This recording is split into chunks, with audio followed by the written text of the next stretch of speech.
Guys, we take you into the action. Last 2 minutes vlog. Para may iba naman. Last 2 minutes, Ginebra vs Meralco. 87-69 ang score. 1 minute and 87-71 na. So, dito tayo sa Mall of Asia Arena, obviously. Dito tayo na possession ng Ginebra. Uy, foul. The crowd, check the crowd. Check the crowd. Contestant Hardinger, buhay na naman. Ang ganda na naman ang laro ni Christian. Ito yung sa kabila. Yung mga idol natin, mga double ballers ng Ginebra.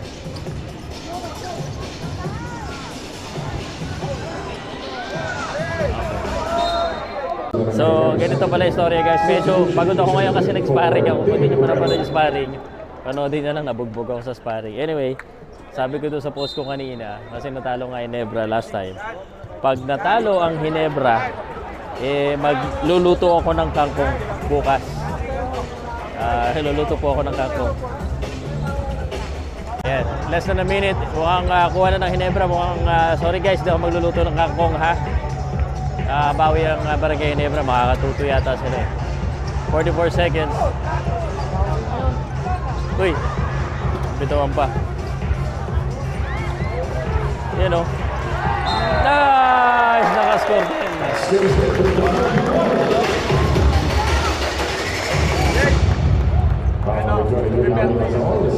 Pero sabi ko sa inyo, storya ng laro na to. Actually, first quarter pa lang, medyo nagreklamo yung Meralco Bulls kasi ang daming technical na nabigay today, especially against the Meralco Bulls. Cliff Hodge was the... Ano si Cliff Hodge ang tawag dito? Na-eject. Buong Meralco Bulls na technical. Na-technical din si coach. Lahat na technical sa Meralco Bulls. Hindi na wala nangyari dito. Pero mukhang makakuha na ng 2 wins ang Ginebra. Ito na, abang-abangers na ang mga tao. Alam na, harangan na.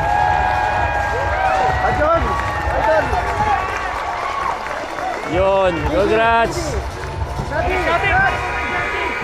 Congrats. 90-71. Barangay Ginebra.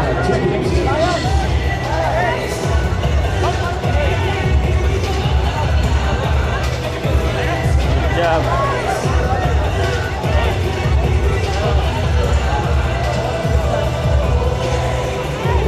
Marado Barangay Ginebra. Yun.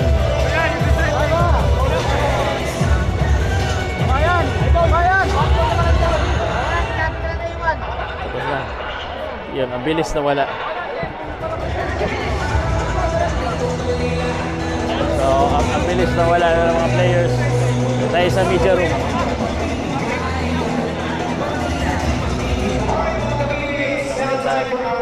Japet na ito. Congrats, Japet. Yung sinabi sa amin ni coach before the game, I'm just happy that everyone responded, not only me. But my role in this team is really, to be if Coach Tim will give me this kind of opportunity, that means I have to be a good role model, especially to all the players, to get a good start. And katulad ng binanggit mo na yung pace ng game, yung tempo ng game. So yun ang importante kasi sa amin eh. So I'm just happy, but again, it's just one game. Hopefully next game, we can after tonight we can move forward and prepare for our next game, because I'm sure this is not gonna be they're gonna be ready. I'm sure hindi sila ready na mag-start ako eh. Isa rin yun, they're not ready na nag-start ako. Medyo nagulat sila doon. So for sure next game they're gonna be ready, and it's gonna be hard. It's gonna be harder.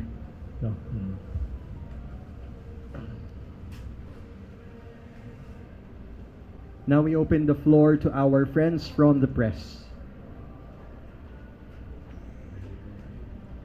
LA, congrats. Oh. LA, what was the discussion na ilagay ka sa starting lineup, and what was your reaction, and how did you prepare yourself for yung responsibility na to? Well, when Coach Tim mentioned it yesterday before practice, ako naman, I'm always ready, no?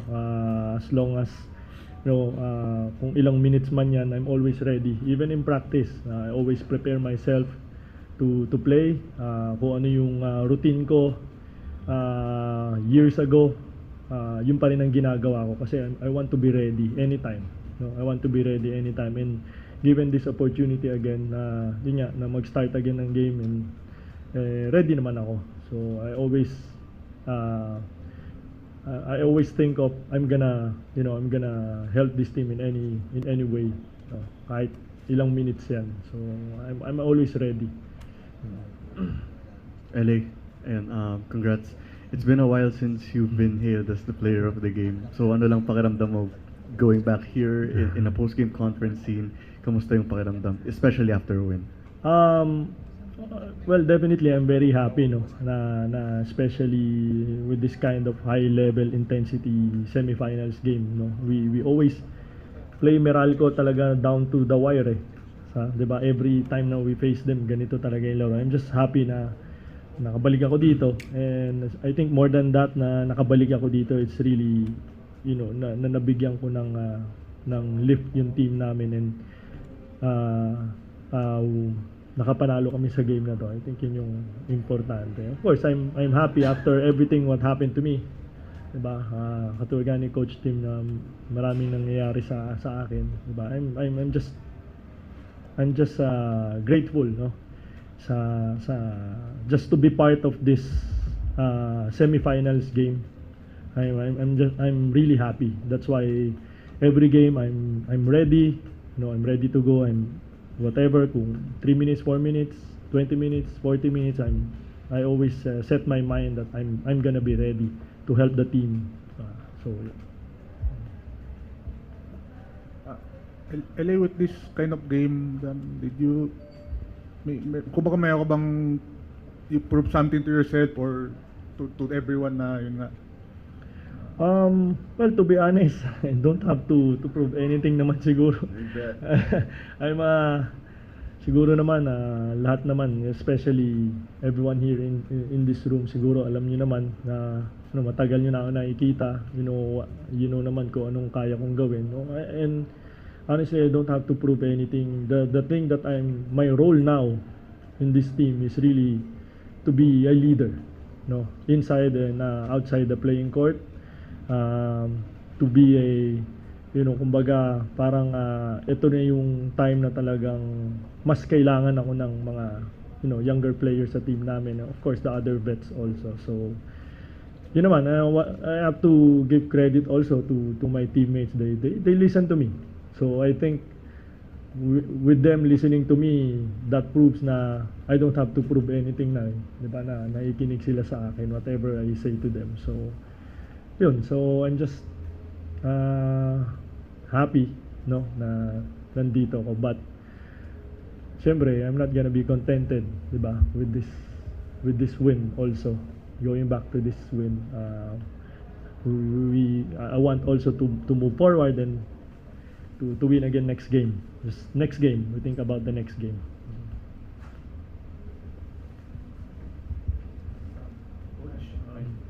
Coach, LA played well late in game in Dasmariñas. Was the decision to start LA tonight had something to do with that game, or you have been thinking of doing this because LA was also playing well in games where Ginebra was trailing in your games? Yeah, I mean, sure. There's a lot that goes into it, a lot of thought that goes into it in terms of and the eye test was that LA had a good matchup out there. He knew what he wanted to do defensively, and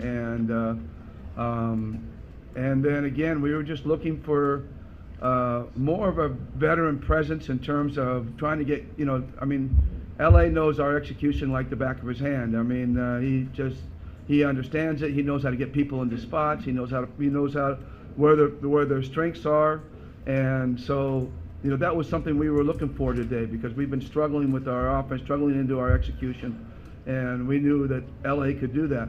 On the other hand, for Stanley, we felt that he'd give us another scorer out there, and also a veteran presence that they'd have to really account for. So, there's different thoughts that go into it. But you're right. I mean, LA playing well through this series, gave us the confidence that he can start and he deserves to start. So, I just don't. I know I shouldn't say this, but I just don't like to put a big burden on him all the time. I mean, he's LA Tenorio, man, and stuff he goes through is just incredible. So I want to be careful with him. I respect him too much. Coach, you did mention that Game 3 was a horrible loss for Ginebra, but other than having the win today and tying the series, how important was it to win by this much against this Meralco team? To me, I don't know if I want to say it and let everybody know, but I've said it before. These are all just winning it by big margins, all just pokey points. In a series, you don't get extra games for it. If you win by 30, you still only get one win. If you win by 1 point, you still only get one win. So basically, it's just one win going into the next game. And the only good part about this, about having that big margin, was the fact that we were able to rest our starters, but they were able to rest their starters too. So it's all going to equal out, and it's going to come down to a big whopper of a game in Game 5. I mean, that's going to be a pivotal game, obviously, at this point. Now a best of 3, it's going to be a really pivotal game. That's what makes series so exciting. Coach, how big was Scotty breaking out of his shooting slump? He shot 6 of 7 today. Are you done? I'll answer your question. Are you done with LA? Yes. All right, Okay. get out of here. Thank you. Shot 6 Thank you. 6 of 7 today and 3 of 8. Yeah, Scotty, no doubt Scotty's been struggling a little bit, and it was great to see him. The thing with Scotty, he just has to stay aggressive. He's such a unselfish guy. He has a tendency to overpass sometimes, and we need him to take shots, and sometimes he overpasses so much that the one time he does decide to take the shot, there's a lot of pressure on it because he hasn't taken very many. You take 10 shots, 1 shot of those 10 is not very much pressure. If you shoot 1 shot, that's all you shoot, there's more pressure on that shot. So it was good to see Scotty break out. I know he had a conversation with Francis Chua last night, and we call him Coach Al. Coach Al is such a great motivator. So I think he helped out in terms of getting Scotty right-minded and coming into this series. So coming into this particular game. The key is, again, we did it for one night. We have to come back with force in this next game because the shoe is on their foot now.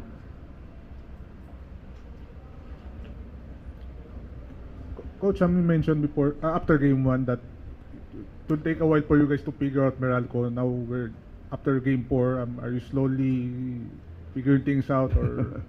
Obviously, Game 3, we were so totally outplayed and outcoached. We had to come up and do something different. Now, whether this will hold and be okay for Game 5, we'll have to take a look. Maybe we come out with another lineup that maybe they're not expecting. Pull a Yang Yao, or maybe we come back the same way. These are things that we're going to have to think about. We only got one day to think about and decide. They have a great coach over there. Like I said, I've totally felt like I've been out coached in this whole series. And